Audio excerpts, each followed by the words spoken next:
Hey, giant builders. Today we're celebrating our 200th episode of the Giant Builders podcast. Building spirituality, family, health, and business. This is the Giant Builders with Lois Wyant. Giant Builders, I am so excited. This is the 200th episode of the Giant Builders. And I am so happy. And I really thought about it like, okay, what should I do to celebrate the 200th episode? And so so God said, check and see who was viewed the most in the first 200 episodes. And let's talk to them again. So today I have Barb Nangle. Hey, Barb, how are you? Hey, I'm really excited. I'm thrilled that I was the most watched episode of yours. That's I fantastic. know, I am too. And I went back and watched it again. It's like, oh, well, yeah, of course, because it's such great information. So I'm really excited to have you back and to find out what's new in your life. So that was I guess it was a year, it was in July last year. Okay. So it's been over a year, Yeah. close to Yeah. almost a year and a half. So Yeah. I'm just happy to have you back. Fantastic. I'm really glad to be here. So why don't you tell our listeners again what you do? Yeah. So I am a boundaries coach, and I primarily coach professional women who say yes when they really want to say no and who neglect themselves because they're so focused on others, which means I am coaching former me. And I just wrote an article not too long ago where I did some research and some guessing with some numbers, which I got from AI, and calculated that professional women probably lose an average of $20,500 per year by saying yes when they really want to say no and by neglecting themselves. And honestly, when I look at the numbers, I feel like they're much, much underestimated. So this is an economic issue, not just a personal issue. Well, that's a lot of money. What would you do with an extra $20,500 a year? Oh, so many things. I would travel more. Yeah. That's okay. Yeah. And to get that, it means you start taking care of yourself and you start setting limits with other people, which means you have more energy and fuel to do the things that you want and to spend that $20,500 that you're going to be getting because you're not taking sick time or missing out on opportunities because you're doing other people's work for them, that sort of thing.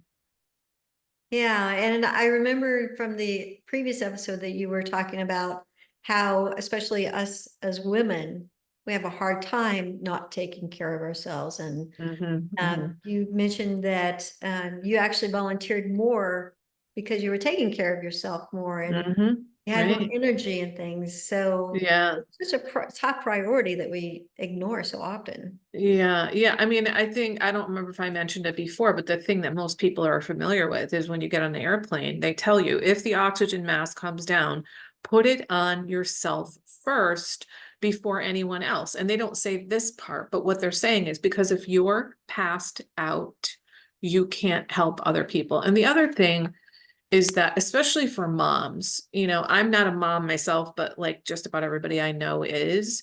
And you're teaching your children, especially your daughters, because you're basically saying, I'm expendable. And when you grow up, you're going to be expendable too. And if any of your children are going to marry women, then they're going to have the assumption, oh, well, the women are going to be expendable. And it's just not sustainable. And it's just not right. I think we suffer from this wanting to be a good girl and wanting to be a nice girl. Like I literally thought I was nice. I'm a nice person. That's why I helped people. Well, it's not nice to say yes when you really want to say no. That's called lying. And it's not nice to try to do things specifically to get people to think certain things of you. That's called manipulation. Like nice people don't do those things. I was afraid of people thinking I was a bad person. I'm like, well, let's see. If I were to make a list of things that bad people do, lying and manipulating would probably make the list. So I was basically doing the opposite of what I intended to do, but it was all subconscious. I didn't know I was doing any of that stuff. I didn't know I was a people pleaser. none of that. And I think that's one of the great things about your services is that you help people realize the Mm-hmm. differences in their boundaries and their Mm-hmm. self-talk, if you will.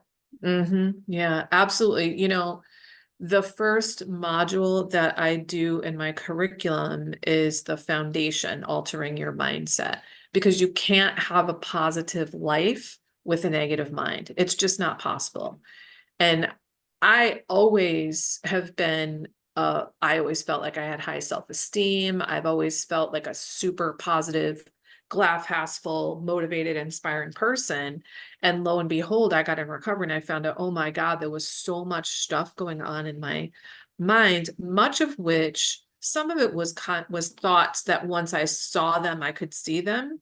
But a lot of it was just beliefs. They were like below, I call them subterranean, like below subconscious. And I think that like the one that became clear to me was I had this feeling like I'm too much, like I need to back off and, you know, shrink down and get smaller and be quieter. And, but I didn't know that. I just had that shrinking sort of impulse. And when I finally realized, oh, what the thought that goes with that is I'm too much. The reason I think I didn't have words to go with that was because I got the message before I had language. And what just occurred to me like 2 months ago, I was born with a kidney infection and my mom had a 17-month-old baby. I was too much. Any mom would be like, this is too much. So it's not like my mom is a bad mom and she rejected me. She was overwhelmed. She had an ill baby from birth on top of an 18-month-old. Also, she had morning sickness the entire 9 months that she was pregnant with me, right? So it makes sense that, you know, I internalized that message, I'm too much. And now I know that I'm just the right amount of everything.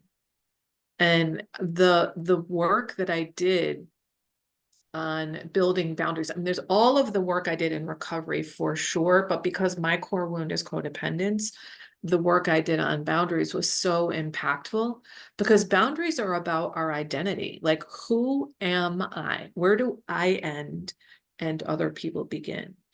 What is okay with me and not okay with me? What do I want, like, need, or prefer? And just because something is okay with me doesn't mean it's okay with other people. And just because something is okay with other people doesn't mean it's okay with me. I get to make those choices. And so really, I really got to know myself and started showing up for myself and following through for myself, which caused me to eventually feel worthy. I didn't know I didn't feel worthy before.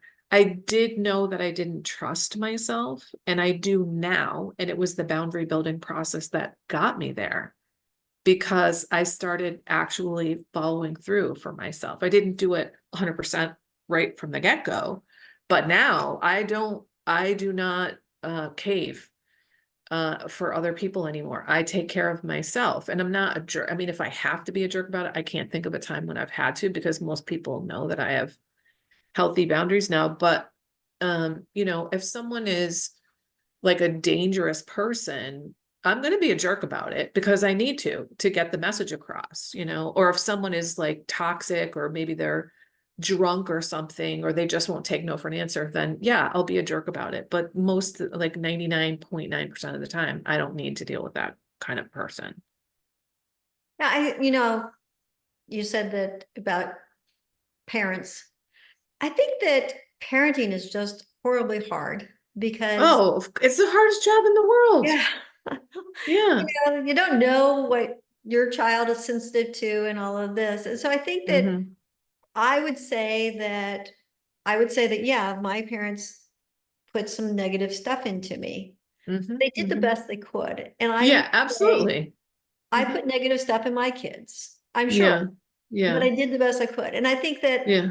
as we become adults, we need to step up and look Mm-hmm. inside ourselves and find Mm-hmm. out how we take care of ourselves, not, Mm-hmm. not Yeah. be fretted by what our Yeah. parents did. Yeah. Yeah. You know, I was just talking with a woman today who is a therapeutic coach, and she said it like this: stop stop trying to change the outside and change the inside. And I was like, oh my God, that's such a succinct way to say it. Because what I say is keep the focus on yourself.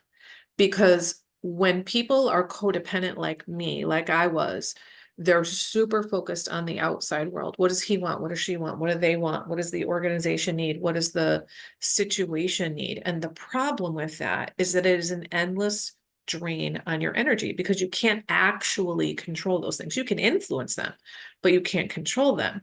Whereas if you're focused internally, you have the ability to change that. And I have some people that say, I say, you can control yourself. And some people say, no, I can't. Like, hey, maybe you can't right now, but it's within the realm of possibility for you to learn to control yourself. It is not within the realm of possibility for you to ever be able to control other people. It's just not going to happen. And so when you stop the endless drain of energy, that's amazing. When you stop trying to control the uncontrollable, that's amazing.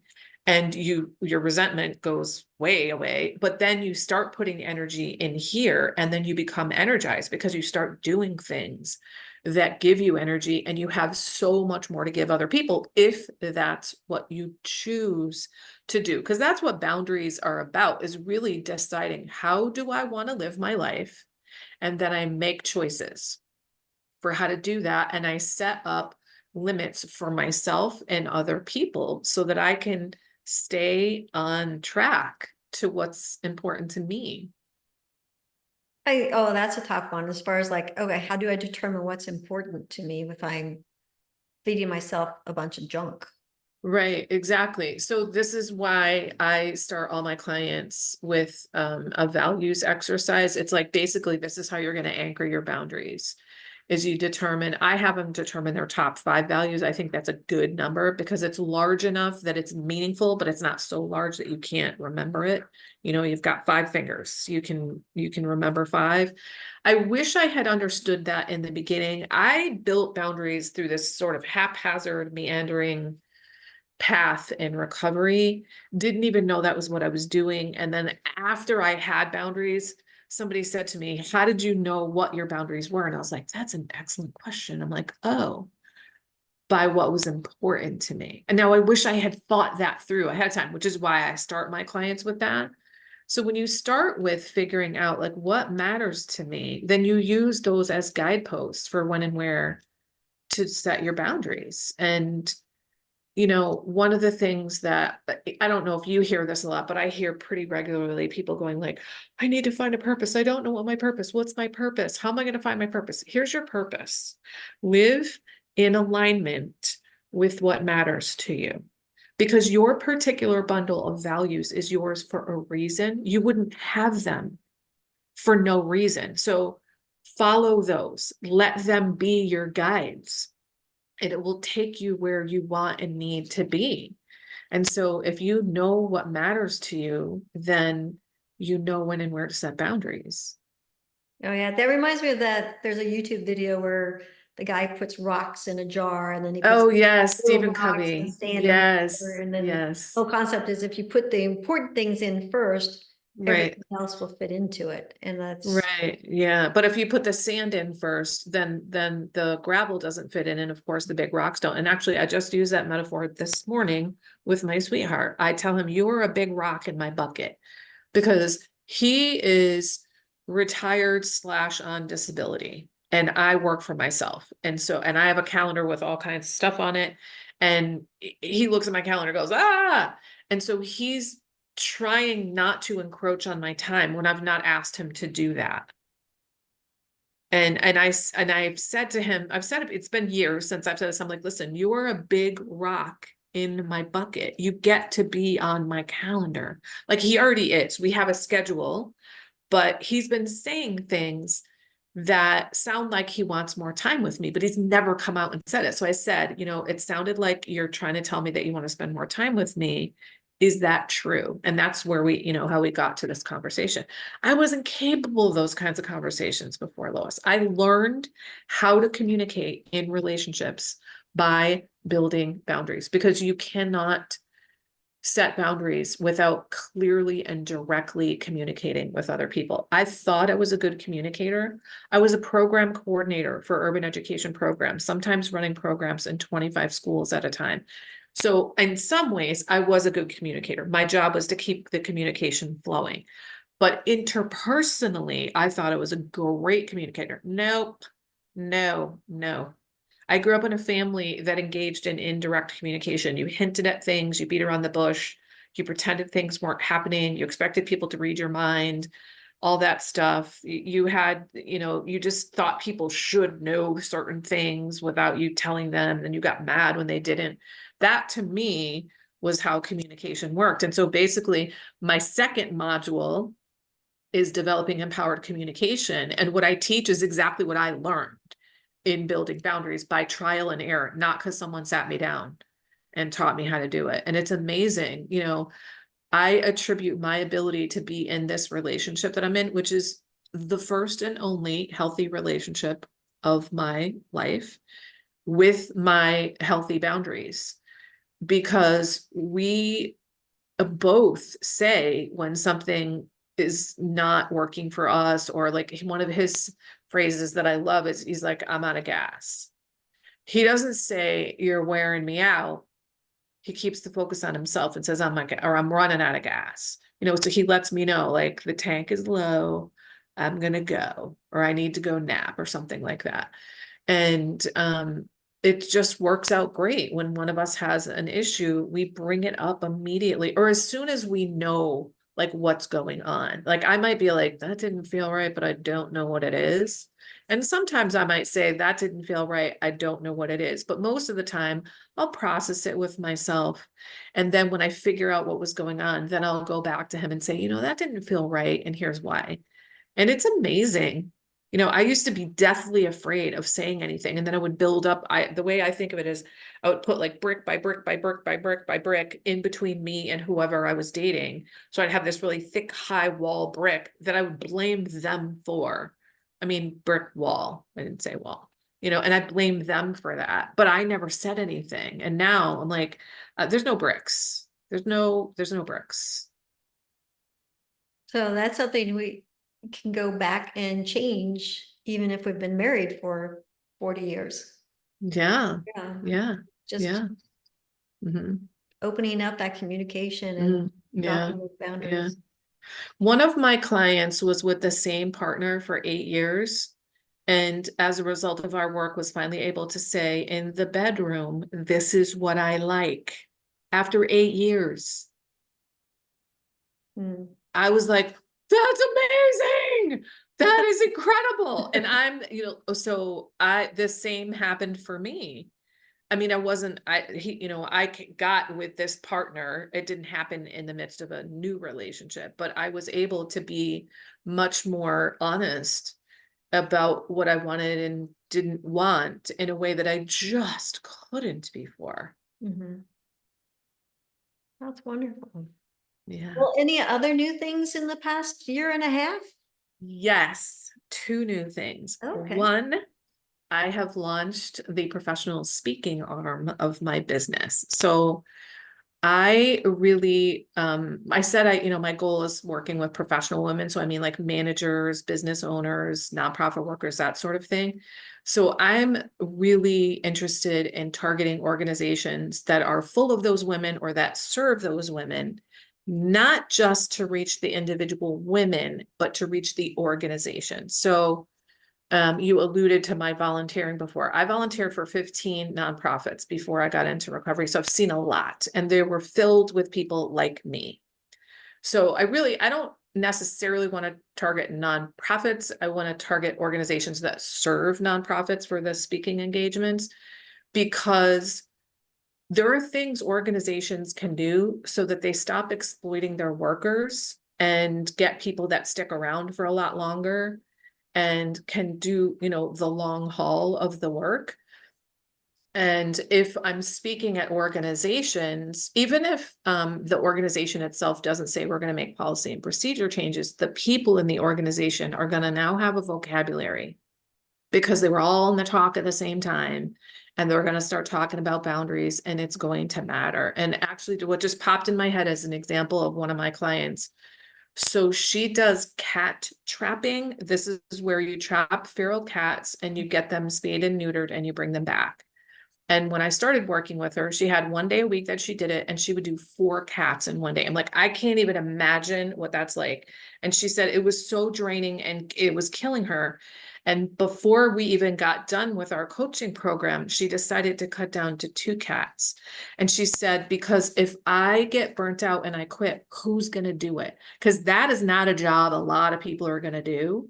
And I was like, oh my God, you're a walking advertisement for me for boundaries coaching. This is amazing. So she's going to be able to stay in it for the long haul. She also realized that there's a couple of people that do it that she's no longer going to help because they're literally walking chaos. And she's like, I can't, like, I do this because I love cats. I want to continue loving cats. So that's an example of, you can still volunteer, but you want to do it in a way that's sustainable. Like, I want you to give generously in a way that is sustainable, not over give. And that's what I did. And so the metaphor that I learned from Ashley Kirkwood, she wrote the book, Speak Your Way to Cash. Love this woman. She says, don't try to pour from an empty cup, pour from the overflow. And the only way you have overflow is if you fill your cup first. So, I do give more service now, and I give it strategically, not at the drop of a hat. I do it by choice, not because I feel compelled or obligated to do it. And I do it only after filling my cup first. So this is the message that I want to give. And then the other really exciting thing is I created a free boundary building starter kit, which is amazing. So it's 9 videos, 2 PDF worksheets, an article, actually the article that I mentioned, and a playlist of my 35 plus episodes specifically about boundaries. And people can get that at boundariesstarterkit.com. All right, we'll put that below. It's all free? Yeah. Wow, that's a lot. Yeah, it is a lot. I want people to have healthy boundaries. And, the people that are my people will say, hey, I need to work with her. And the people that are either not my people or just don't have it in their budget will benefit from the free stuff, Well, that's great. Thank you. All right, Yeah. we'll put that link below. Okay. All right. Any closing thoughts? Yeah, keep the focus on yourself. You're the only thing you can control. That's wonderful. Yeah. Barb, thank you. Oh, you did 2 times in a row, man. You just knocked it out of the park. Excellent. Well, I want to super congratulate you on 200 episodes. I hit 200 episodes in February of 23, and I had I had my podcast manager interviewed me, and then I had a big, huge, like, public celebration at the co-working place I was working at the time. So it's a huge, huge milestone. So I'm so excited for you. Congratulations, Lois. Thank you very much. And I'm so honored to be your guest. Oh, I say it was a blessing to share this episode with you. Thank you. Thank you. Thank you. All right, Giant Builders. We'll see you next week for number 201. Bye-bye. Thank you for listening. This has been The Giant Builders with Lois Wyant.